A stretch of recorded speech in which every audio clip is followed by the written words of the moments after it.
Wypływstaniem Banina. Jedną z większych wsów w gminie Ziłkowe je Banino. Przez jakiś czas samo było nawet sedzbą gminę, buduje tam so baro wiele checi, sprowidzy so coraz więcej ledzy. A ciwawita, jaci są płeciątci ty wse? I skądka so wzęła i płezwa? Może ta so tego dowiedzieć. I to wama łepowim. To było tak. Przód lat w tym placy rosłe wieldzie lase. Rozcygały są od Gdyńska, jaś kto wie dokądka. Wzięło w nich wiele ledzy. Tam sam swoje checie miele klaftownice. Gdzie indziej znyły bartnice, jeśli gdzie indziej ziele smelerze. Nalezbe w nich tyś niejednego pustelnika. Z czasu oni zaczęli so gromadzec i tak powstały pierwsze łysady. Taci jak Borówc, Smeleno, Rąbiechłewe, Chwejna Myły i Chwejna Wilgi. Wsiadci one były zamieszkune bez ledzy, co robile w lasach. W Rąbiechłewie mieszkało wiele rąbców, a w Smelenie ziele smelerze. Wsiadci te lasa, a później tyś wse słychałe z początku do ksąca pomerścigłe, a później do klasztory w Oliwie. W Borówcy, części zwonem tyś w tym czasie Smeleno, zamieszkał jeden młody smelerz, co przecygnął z pikarni kule Wadzena. Łezinił so prawie z córką jednego smelerza, zwał so Janisływ. Kły w siatce gydele na niegłe Banin, by głowa miał wielką i łysą jak bania. Banin był baro wesoły, płyceśny i szpertowny. Lubił robota i dobrze robił, leno bardziej so cysiu jak mógł kombinować, wymyślać, a ty szpertować i so śmieć. Banin robił wespół z innyma smelerzama i zabawił ich swoima wicama i szpertama, a tyś darcha kombinował, co by ty zrobić, żeby robota szła chwytci i lży. Po wiele próbach kureśce przekonał ojca z Winisławę i swoich szwagrów, że strzelinka nadywy so na młyn. Nie minęło 2 lata, a oni młyn postawili.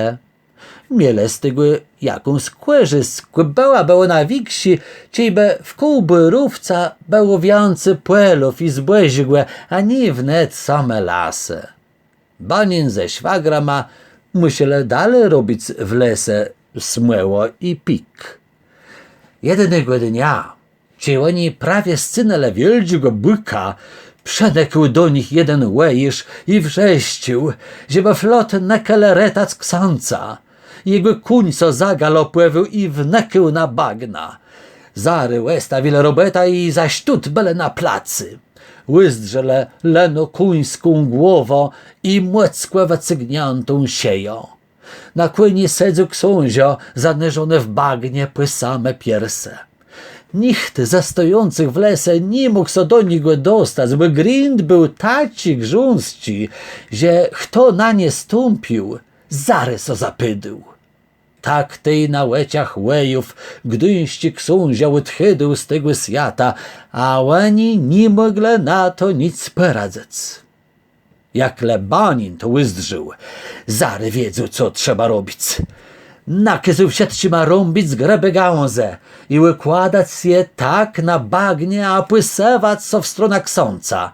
Był coraz krodzy niegły, równa kuń wjeżdżał nogama i zapytał so coraz barsi.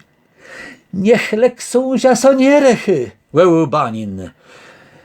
Jeso nie rechum, leno moja noga łesta wstrzemieniem, nie mogła jej nijak wacygnąć.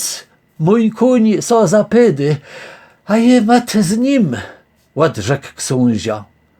A jene jo jeś noga, cechłe rzekł Banin.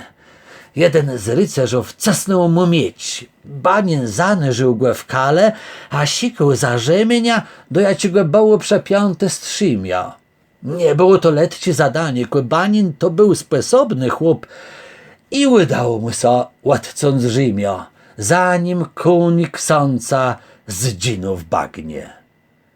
Wnet za urytanie ziecy, książę dył bani nowy 40 łanów lasa, jaci mógłen zamienić na płyla. Banin zebrał z ukłeległe kwindów podobnych do niego i tak jak on sposobnych. Po pyro latach między lasama był i zrachtowany głęły jak bania placht płyla. Tam to powsta nowy wies, czy to przez banina, czy przez to swoja głęwość, nazwany baniną. Tak to wiele se odbyło,